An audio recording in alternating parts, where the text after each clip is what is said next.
Babanıza bakın ikiniz de. Ömer gözünü öyle yapma. Merhaba arkadaşlar, bugün sizlerle beraber teknedeyiz video çekiyoruz. Evet arkadaşlar. İlk önce size önemli bir duyurum var. Şu an canlı yayındayız ve abone olmayı ve like atmayı lütfen unutmayın arkadaşlar. Şu an teknedeyiz. Baba bir suyu göstersene. Gemlik sahilinde. Evet Ömer Beyciğim. İstanbul'daydık, Gemlik'e geldik. Bu deniz çok büyük değil ama. Küçük bir deniz. Küçük normal denizlere göre. Normal denizlere göre. Şu an motoru ben oynatıyorum. Ben sürüyorum. Ben sürüyorum. Az önce canlı yayın yapmadım. Neden? Çünkü dedem az önce bir hız yaptım. Tekneden düşüyordum. Yine galiba yapıyor. Yaptı ya. Bir hız verin de bir görelim hadi. Hızlı. Hayır.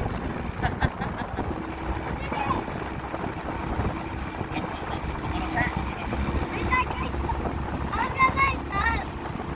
Oğlum tutun. Ben düşeceğim.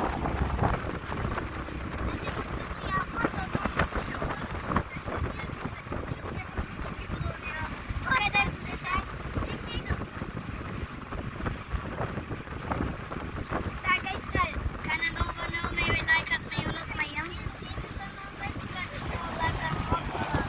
Sergimi göstereyim. Benimki ayakkabım. Öyle. Ya. Bazı arkadaşlar şöyle bir yorum yazabilir. Abi kardeşim Barcelona mı Beşiktaşlı mı? Çünkü değişik girdi bir Beşiktaş ya Barcelona ama Beşiktaşlı söyleyeyim. Küçük küçük taşlım benim. Hah. Daha rahat görün.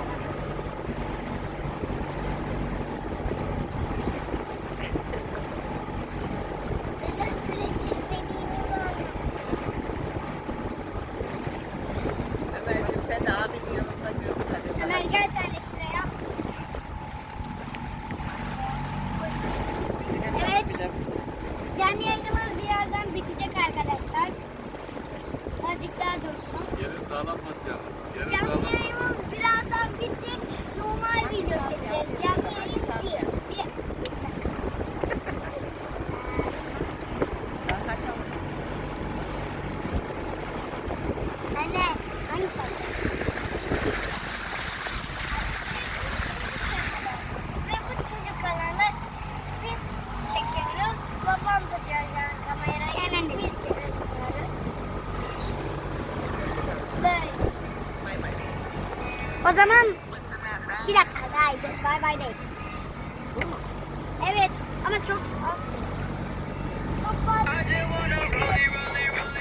En sonunda bay bay demeyeceğiz. O yüzden şu anda bay bay diyorum. Çünkü evet, o zaman bay bay.